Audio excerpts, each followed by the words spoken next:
अस्सलाम वालेकुम स्टूडेंट्स। हमारा आज का टॉपिक है लेमिनेरिया। एलजी के डिफरेंट ग्रुप्स हम पढ़ रहे हैं। तो एलजी का ग्रुप फियोफाइटा के अंदर जीनस आती है लेमिनेरिया। इसकी क्लासिफिकेशन देखी जाए तो division Phaeophyta, class Heterogeneratae, order Laminariales, family Laminariaceae, genus Laminaria. Occurrence कि ये कहाँ कहाँ पाया जाता है। Present near the coast of oceans, साहल समुद्रों के साहल के पास ये पाया जाता है प्लांट, यानी साहलों के ऊपर पानी के अंदर ये प्लांट पाया जाता है। प्लांट बॉडी की बात की जाए तो प्लांट बॉडी होती है डिप्लॉयड स्पोरोफाइट। मेन जो प्लांट बॉडी होती है वो होती है डिप्लॉयड स्पोरोफाइट। स्पोरोफाइट का मतलब स्पोर प्रोड्यूसिंग। बॉडी इसकी 3 हिस्सों पर मुश्तमिल होती है, होल्ड फास्ट, स्टाइप, ब्लेड या लेमिनल। होल्ड फास्ट होता है फोक रूट लाइक स्ट्रक्चर। फोक कहते हैं दो शाखा, जैसे कि ये है, तो दो शाखे को फोर्क कहा जाता है। तो इस तरह का स्ट्रक्चर होता है जो कि रूट लाइक होता है। इसका काम क्या होता है, प्लांट बॉडी को एंकर करके रखना सबस्ट्रेट के अंदर, सॉइल के अंदर। तो ये है होल्ड फास्ट। सेकंड पार्ट होती है स्टाइप। स्टाइप होता है अनब्रांच्ड सिलेंड्रिकल आर फ्लैटेंड। ये अनब्रांच्ड होता है, सीधा होता है। ये है एक, अगर तो ये एक स्टाइप है जो कि क्या काम करता है, ब्लेड को उठा के रखता है टू अपवर्ड, हवा के अंदर, पानी के अंदर या ग्राउंड सरफेस से ऊपर लेमिना या ब्लेड को उठा के रखता है, तो वो स्टाइप है। स्टाइप जस्ट लाइक स्टेम की तरह ही काम करता है। तो होल्ड फास्ट रूट की तरह का और स्टाइप जो है वो स्टेम की तरह की होती है।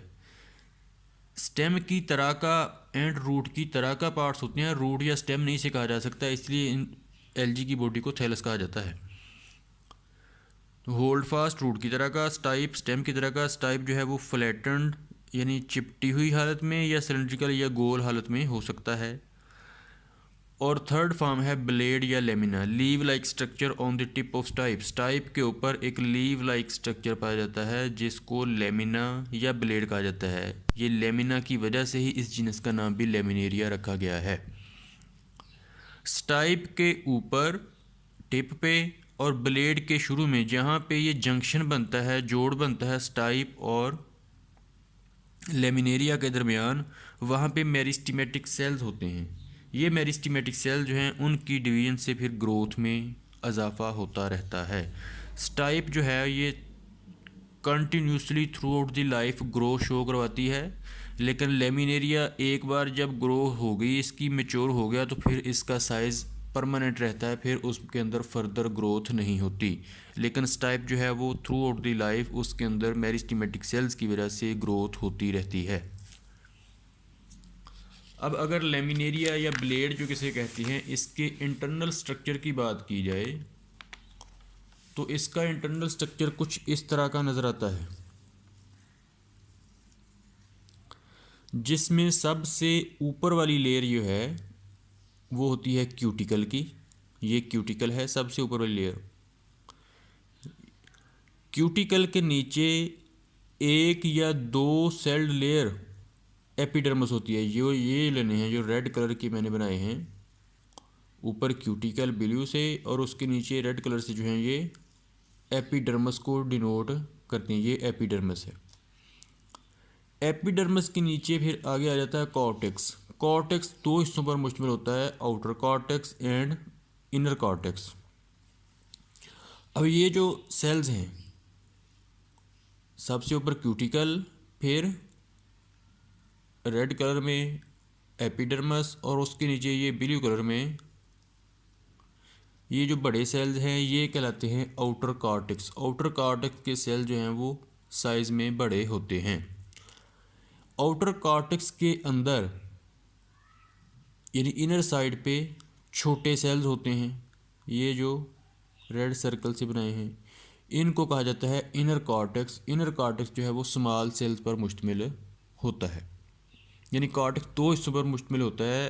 आउटर कॉर्टेक्स जो बाहर की तरफ बड़े सेल्स हैं, इनर कॉर्टेक्स जो अंदर की तरफ छोटे सेल्स हैं। और कॉर्टेक्स के अंदर ख़ास किस्म की डक्ट्स पाई जाती हैं जिनके अंदर म्यूसिलेज होता है, तो उन डक्ट्स को म्यूसिलेजिनस डक्ट्स कहा जाता है। अब कॉर्टेक्स के अंदर जो चीज़ आती है उनको मजमूई तौर पर पिथ कहा जाता है या मेडुला कहा जाता है। पिथ या मेडुला कहा जाता है।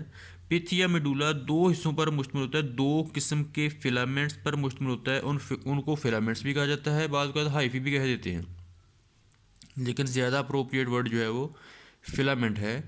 तो कुछ जो फिलामेंट्स हैं वो डायागोनली डिवाइड होते हैं। इनर कॉर्टेक्स के अंदर कुछ फिलामेंट्स डायागोनली डिवाइड होते हैं, उन फिलामेंट्स को कनेक्शन फिलामेंट्स कहा जाता है। कनेक्शन फिलामेंट्स के इनर साइड पे फिर कुछ और फिलामेंट्स होते हैं जो कि थोड़ी थोड़ी डिवीजन शो करवाते हैं, और ये सेल जो हैं वो लंबे हो जाते हैं, और कुछ सेल जो हैं वो सेंटर से मोटे और किनारों से पतले होते हैं। ये सेल कुछ इस तरह के बन जाते हैं कि सेंटर से मोटे और किनारों से पतले बन जाते हैं, और कुछ सेल जो हैं वो एक ही साइज़ के होते हैं लेकिन वो लॉन्ग हो जाते हैं। और ये जो सेल्स होते हैं एक दूसरे के साथ मिले हुए होते हैं थ्रू साइटोप्लाज्मिक स्ट्रैंड्स, जिनको प्लाज्मोडेस्मेटा भी कहा जाता है। इन सेल्स को जो कि सबसे इनर साइड पे लंबाई के रोक हैं, उनमें से कुछ सेल सेंटर से मोटे किनारों से पतले हैं और वो साइटोप्लाज्मिक स्ट्रैंड्स की मदद से एक दूसरे के साथ जुड़े हुए हैं, उनको ट्रम्प्ड फिलामेंट कहा जाता है। ट्रम्प्ड फिलामेंट्स या ट्रम्प्ड हाइफी कहा जाता है। ये कनेक्शन फिलामेंट्स और ट्रम्प्ड फिलामेंट्स को मजमूई तौर पर ही मेडुला कहा जाता है। तो ये है जी स्ट्रक्चर ब्लेड का। सबसे बैरूनी लेयर क्यूटिकल, क्यूटिकल के अंदर एक या दो layer of cells epidermis, epidermis के अंदर जो बड़े सेल्स हैं वो आउटर कॉर्टेक्स, जो उसके बाद छोटे सेल्स होंगे तो वो इनर कॉर्टेक्स, यानी मेन पोर्शन है कॉर्टेक्स। एपिडर्मस के बाद कॉर्टेक्स आता है, कॉर्टेक्स आउटर कॉर्टेक्स और इनर कॉर्टेक्स के अंदर डिवाइड है। और इनर कॉर्टेक्स के अंदर ये मौजूद होते हैं म्यूसिलेजिनस डक्ट्स। उसके बाद दो किस्म के सेल्स होते हैं, connection filaments and trumped filaments, जो कि अपनी डिवीजन के लिहाज से होते हैं। जो पहले आते हैं डायगोनल डिवीजन के बाद उनको कहा जाता है कनेक्शन फिलामेंट्स, जो उनके बाद लंबाई के रुख आते हैं सेल्स उनको ट्रम्प्ड फिलामेंट्स कहा जाता है।